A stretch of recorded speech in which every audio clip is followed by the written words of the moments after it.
Okay, back in this thing.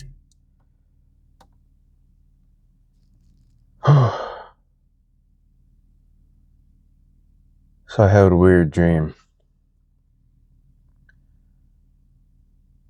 It's kind of a gross dream. So I was just about to indulge in pot in the dream. But that's not what made the dream interesting. But I'll describe the whole dream. I was like sitting on a couch in a house. None of it looked familiar.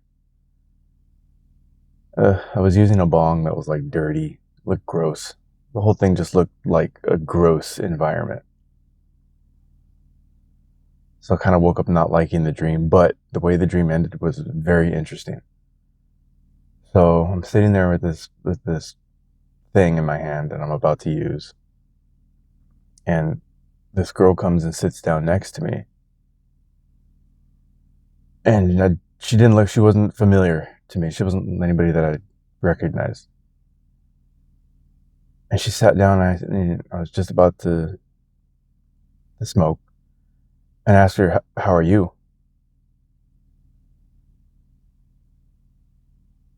And I took my drag off of that thing,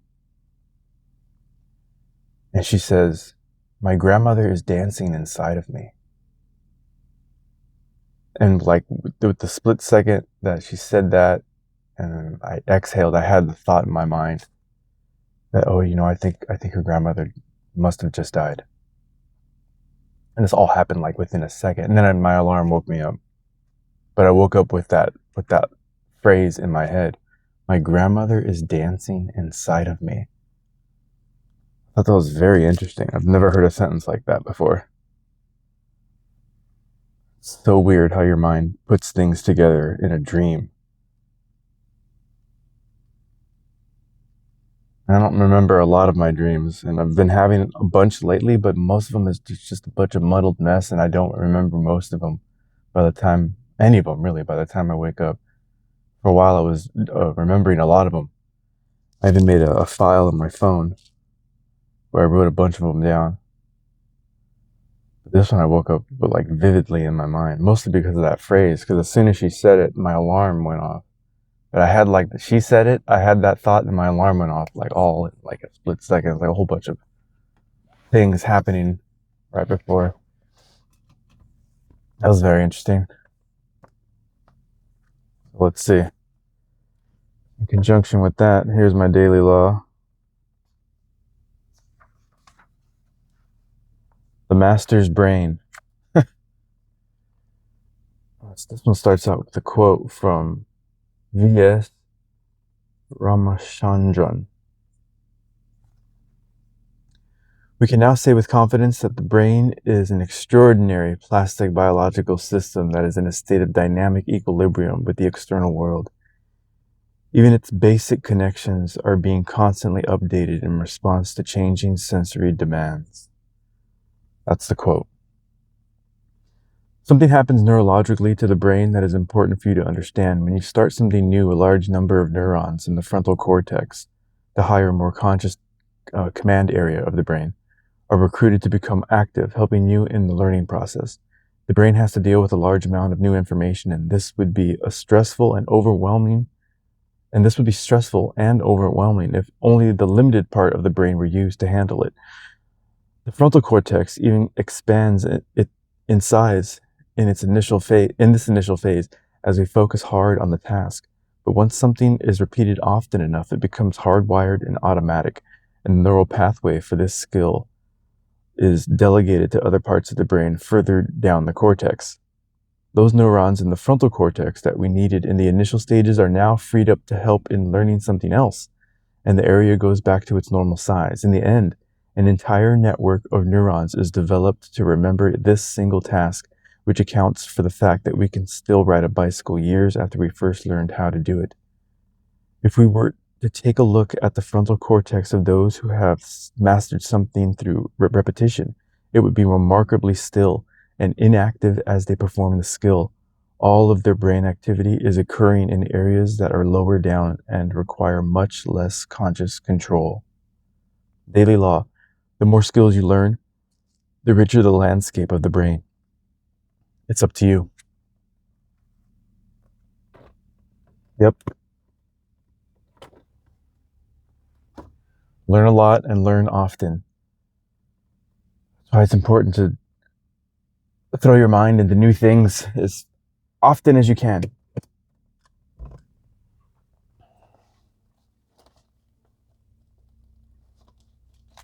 Repetition is good, but once you get it down, move on. Move on to something else. Yeah, the brain is amazing.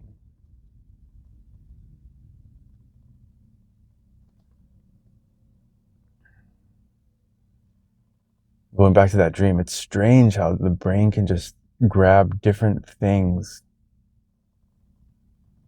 And I'm wondering, now that I'm thinking about it, can the brain use something you haven't experienced? I guess so, because I guess people have dreams about flying who have never flown. So the brain can conjure up an experience that it's never had. I mean, obviously, this dream I just had, whoever this person was, I don't know who that person was. I don't know that place I was in. And I've never heard anybody construct a sentence like that before. My grandmother is dancing inside of me. I thought it was pretty. It was a pretty thing to hear in a very ugly situation. Because it looked like something out of Pulp Fiction, like that. It was kind of like a house where when John Travolta goes to pick up, and he goes to Eric Stoltz's house.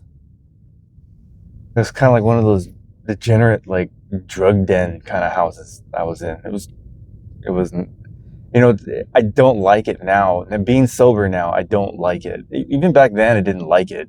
When I used to smoke pot, didn't like being in those places. I just wanted to go get what I needed to get and leave. Didn't want to hang out.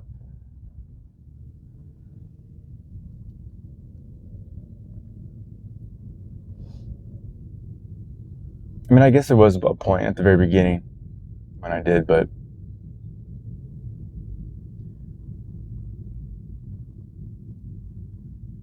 yeah, that was a very chaotic time in my life, indulging and all that. It feels like an exhale of relaxation now that it feels like I'm past that.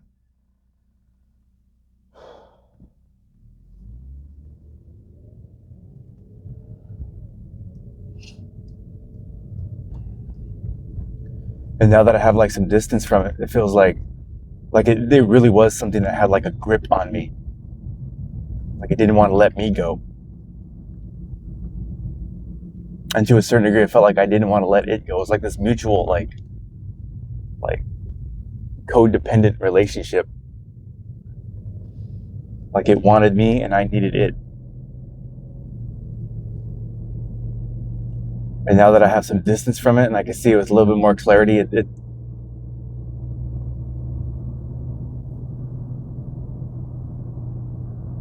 like I see the reason for that time in my life. But now that I'm past it, it's like I don't know how to explain it.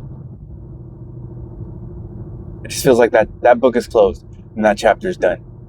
I really don't have any feelings towards it, to be honest. It's just that's what happened, and this is what's happening now.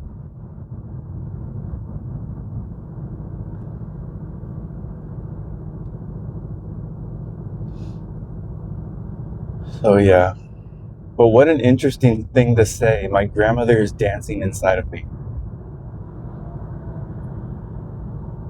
Sir, what are you doing? Go ahead. Use your blinker. I would have let you in.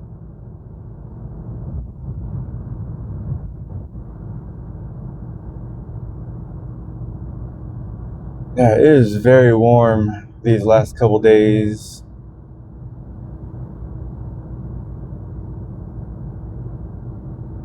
Yeah, Yeah, it's interesting that daily law that I read.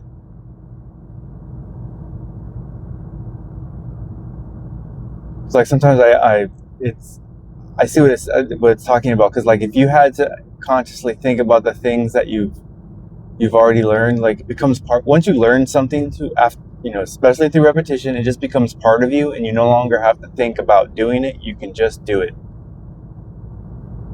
And I experience that a lot when I'm playing ping pong at work. Excuse me. When I'm playing ping pong at work, sometimes I just react. The guy hits the ball to me so fast, and just out of reaction, I just react, and I hit it. I don't always make a good hit, but I hit the ball just out of pure reaction. And I see the look on his face sometimes, like, damn, that was crazy. And I might not get the point, but his eyes are all huge, like, whoa.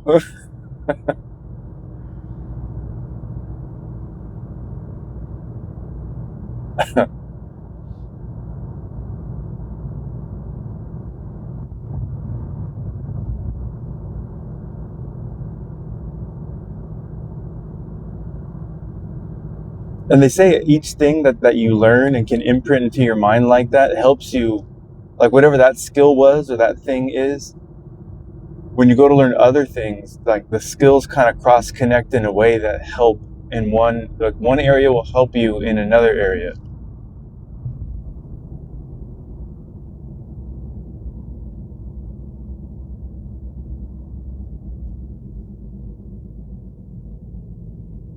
I think that's why, I think if I remember correctly,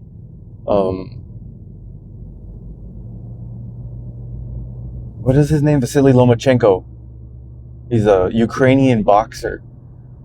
But I think, like right in the middle of his training, as he was, coming up, if I remember correctly, I think his father forced him to stop boxing, and he put him into Ukrainian dance for like years, I believe. And obviously, it's to get the footwork down, but the dance movements that gets imprinted in your brain in a way that cross connect into the movements that a boxer is going to need. He doesn't have to think about what he's doing with his feet. He just does it instinctively out of the need of the situation.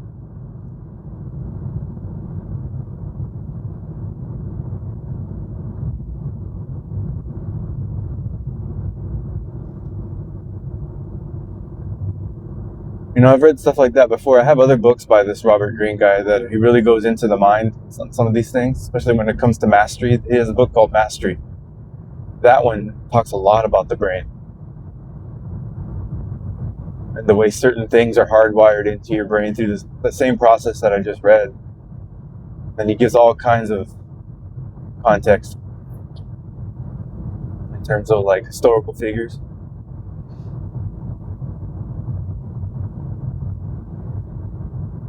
And I wonder, like, what kind of things have I learned, like, that are hardwired into me that are helping me with the things I do now, or things I might do in the future. It just all seems to be building blocks towards something coming. And the way my mind thinks, like, there's no accidents. The law of cause and effect is always in play. Right? You were in it, that applies to me and everybody else, I think. You were in a certain place at a certain time doing a certain thing with certain people in a way that'll help you later down the line.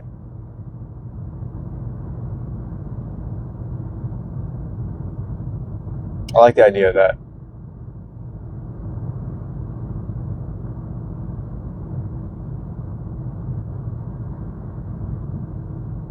So weird. My grandmother is dancing inside of me.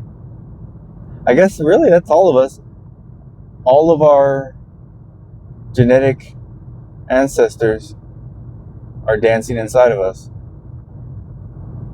It's kind of a pretty thought. I just thought about my woman right now when I think about that, because she's so deeply connected to her dad.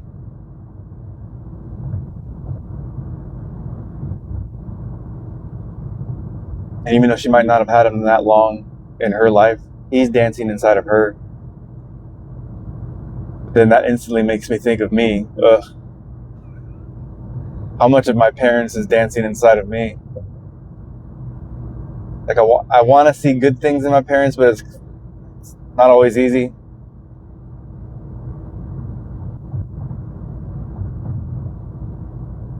I have a very tumultuous past when it comes to me and my family.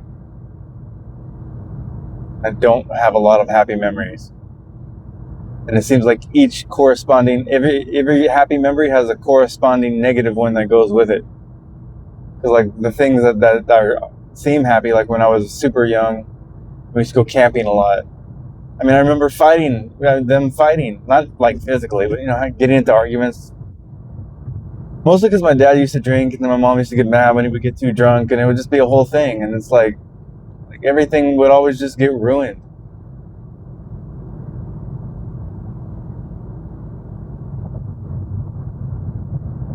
I can't even ever remember a time when my parents were like, can never look back into my mind and conjure up a memory when I could see them and think to myself, man, they're really in love. I don't have that memory. I don't even think they exist. I don't even think it's something I forgot. I just don't think it ever happened. I never saw them hugging or like cuddling or like laughing with each other. I have none of that. Maybe that's why I am the way I am. Because that's all I want to do with my woman is just be with her in a way that I never saw my parents be with each other.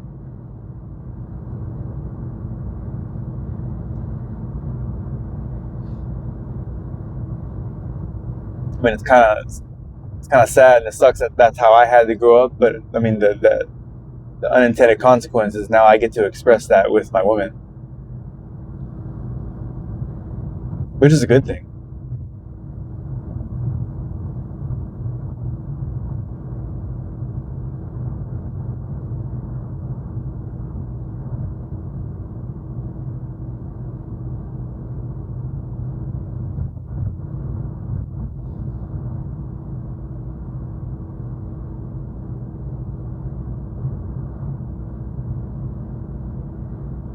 Okay.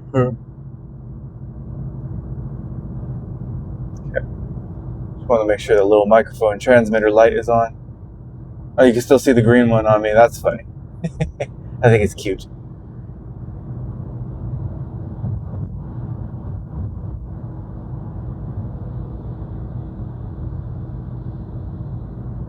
Yeah, these mics are pretty cool. It feels good to not have to scream.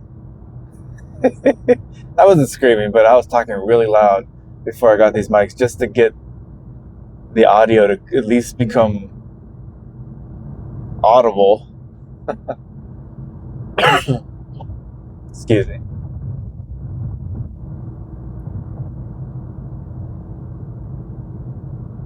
don't know why I'm still holding my garage door opener.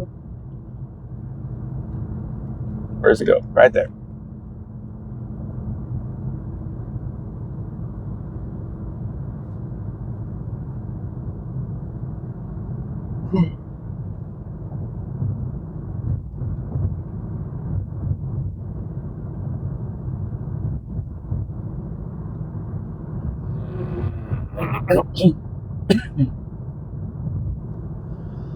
I don't know why I have so much congestion. I used to have this all the time when I smoked pot. It was annoying.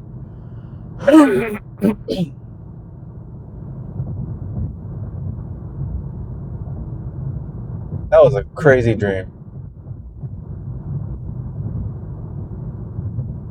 I should probably write it down since I remembered it.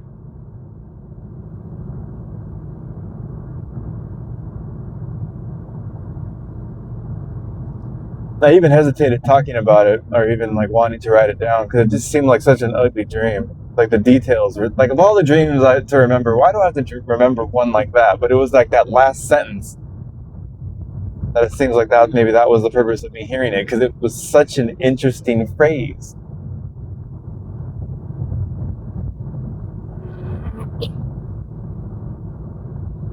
And the specifics of it, my grandmother is dancing inside of me.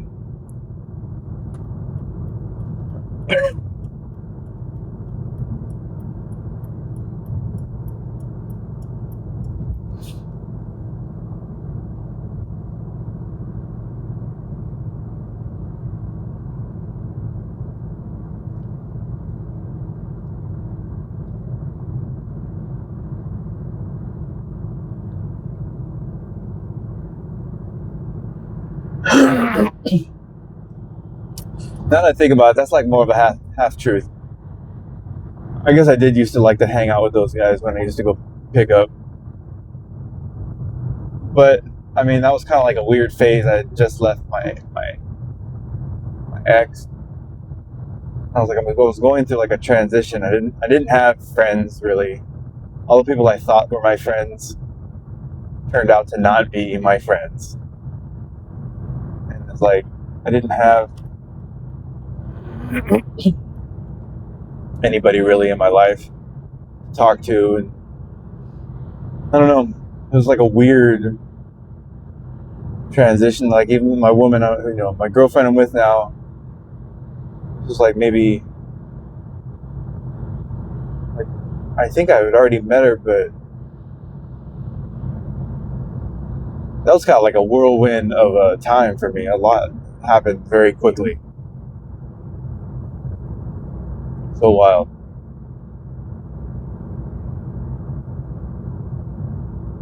Yeah, that was chaotic. The image of a tornado popped into my head. That's what it was. It was really a tornado. Those can pop out of nowhere quickly based on certain weather conditions. All of a sudden, a tornado can just appear.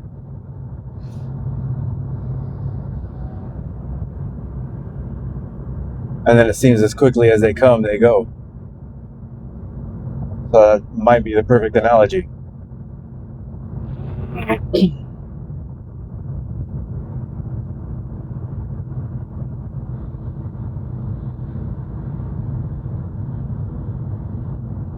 And now thinking about this phase in my life, it seems more like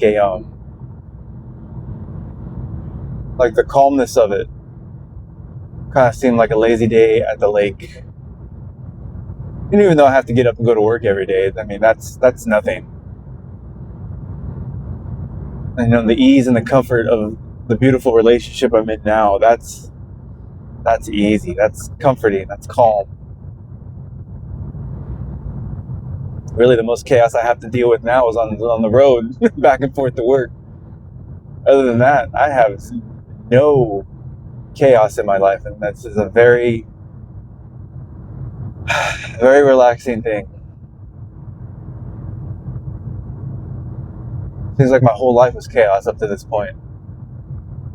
Chaos when I was a kid at home, hearing my parents fight. Like I can hear it, just as I said that, I can hear it in my head right now.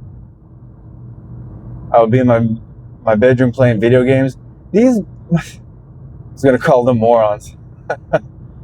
My parents didn't even have the wherewithal to not argue, even when I had friends over for like sleepovers. You couldn't even just hold off on whatever kind of BS you guys were going through. There's a stranger's child in your home. Imagine him going home and telling his parents what he might have heard. And we heard it. I could hear it. I know he did. So crazy, these guys. Couldn't even have the self-awareness to go, hey, maybe we should we'll talk about this later. No.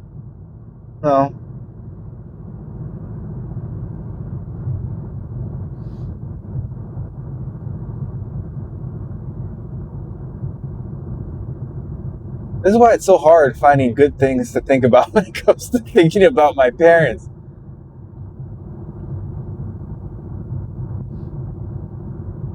Like, I was even talking to my mom about my dad, because I was talking to my dad. I don't even remember how the conversation started, but it veered off into like, I was asking him questions about, how did it start? Damn.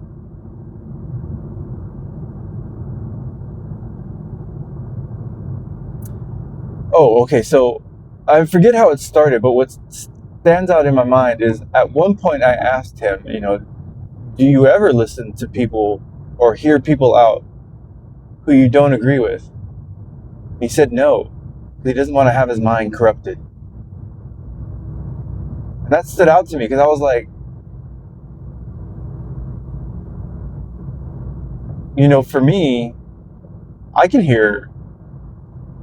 Actually, I like to hear people who don't think like me.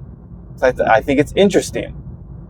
But never in my life would I ever think, like, you can't corrupt how I think. I have a very firm foundation and what I think and why I think it.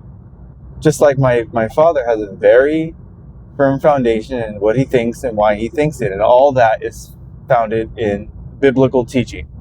So for him, the Bible is the truth, and anything outside of that is a lie, which is fine. That's fair. It's fair for him to. But instantly, like when he said that, I'm like, but in order for you to preach the word, it requires other people to have a willingness to listen to you, and they don't initially, before you even start talking, they initially don't agree with you. So basically, you're asking other people to do what you yourself are not willing to do. And for me, that seems contradictory. That seems hypocritical. And I guess he sees it in the way, like in the same way he's trying to affect their mind, he thinks they have the ability to affect his. But that if that's true, then you have a very weak mind. It seems like the foundation that your thinking is based on is not very strong. And when he said that, it felt like, and the phrase that came to mind, like, oh, he must live a terrified life. He must be terrified of having his mind changed. And I started thinking, and why? Why would he be so terrified? And I started thinking back into his life, and he was a very bad alcoholic for a long time. It started out like probably most of them do, casually with like beer, but it got to the point where I would find bottles of alcohol, like Popov vodka, I guess was his favorite. I used to find it hidden like in the garage. He would hide it.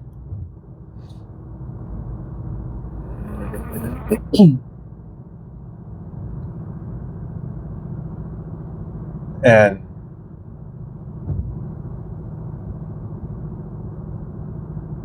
I think he used to fancy himself as a know-it-all. I think he thought he just knew everything. And the reason I say that, and this is something I was talking to my mom about, I was telling her all this. Because I was telling her that, I think he's terrified. She doesn't agree. She has her own opinion, but that's a different story. But the point I was trying to make is,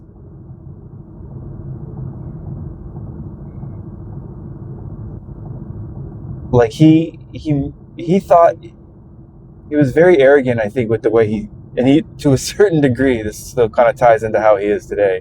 But in the past, I think he was very arrogant with thinking he knew, he was smarter than everybody else. Because there was a time when I was a child, when my parents split up for a bit, my dad moved out, and we had a small motorhome. And he took that, and he went and stayed at his friend's house, but he was kind of living out of the motorhome. And during this time, my father was a truck driver, and he was the one that my mom didn't work. So I think my mom was, didn't know how the heck she's going to pay for anything. So she had another truck driver take my dad's truck. She had spare keys. So she had somebody basically steal my dad's truck, and she put a driver in it.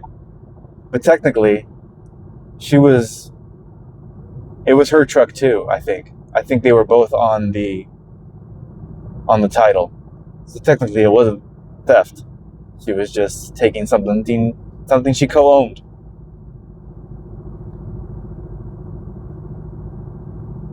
So I think, having had that happen, my dad speculated that she probably would have somebody come and take the motorhome also. So where he was staying,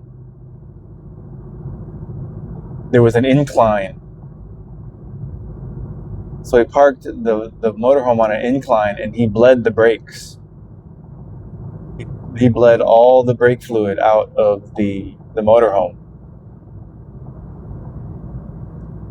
And I think what he was thinking, see, he won't have an open conversation about this, I don't think. I think I've tried to in the past, and he kind of casts it aside as like not, he won't verify what I'm asking. But what I think is he thought she was going to have somebody else steal that motorhome. But my mom and I, she took me, it was me and my sister and her friend Sandy. And she had Sandy drive us to where my dad was staying. And she took me with her in the motorhome. I remember when she started it, she pulled away from the curb and we're going down the hill. And when it was coming to a stop, she saw a stop coming. She went to put her foot on the brakes and there was no brakes. And I remember her yelling at me to hold on. And I guess, she tried to rub the tires of, there is an exit. She tried to rub the tires of the motorhome up against the curb to try to slow it down, thinking that would help. That wasn't going to help. Basically, she ended up crashing it into a tree. And I went flying forward. And I hit the windshield. Knocked me out.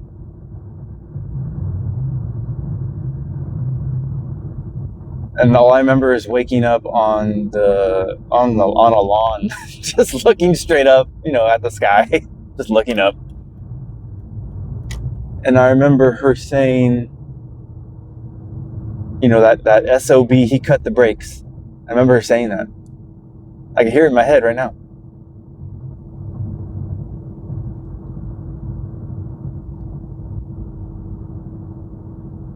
So I think that has a lot to do with why his drinking got out of control. Basically, he almost killed his son and his wife.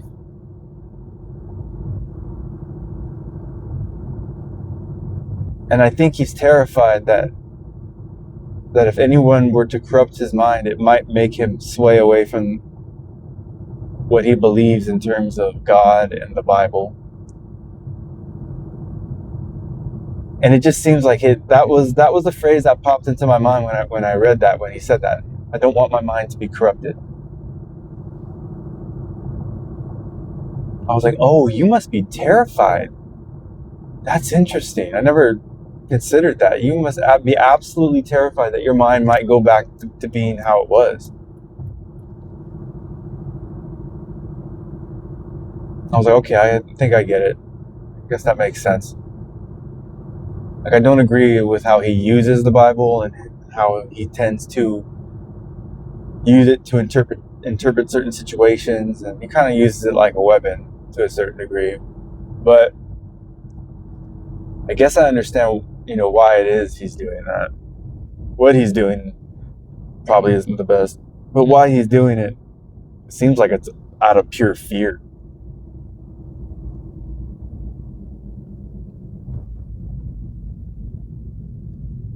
And after having the situations I've been through, it seems like fear is the one thing that has completely left me. I'm kind of fearless almost to the point of recklessness. So that's a little something I have to keep under control myself.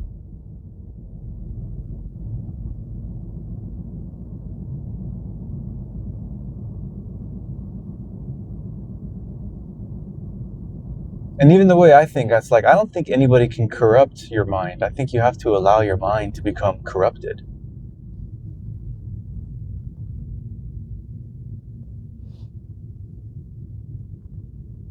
Once you've, like, I think I've attained a firm grasp of who I am and how I think.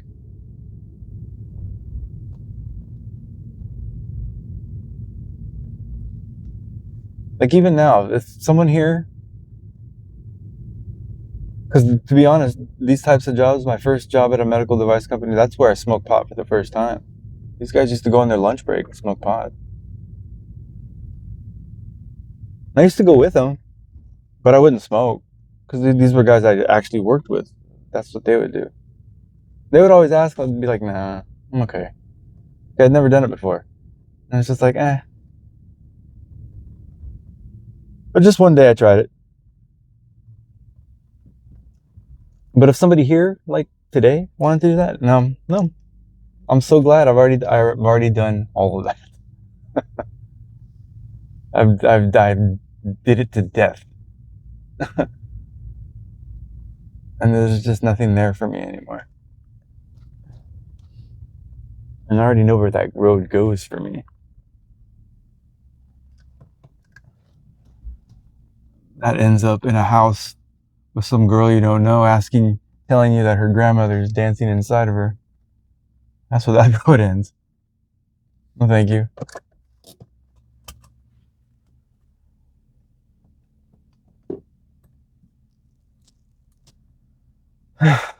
Crazy life. All of this whole experience. Pretty interesting. All right, well, I'm at my destination. It's Friday. I'm going to have a great day. I wish everyone the same. All right, go to work.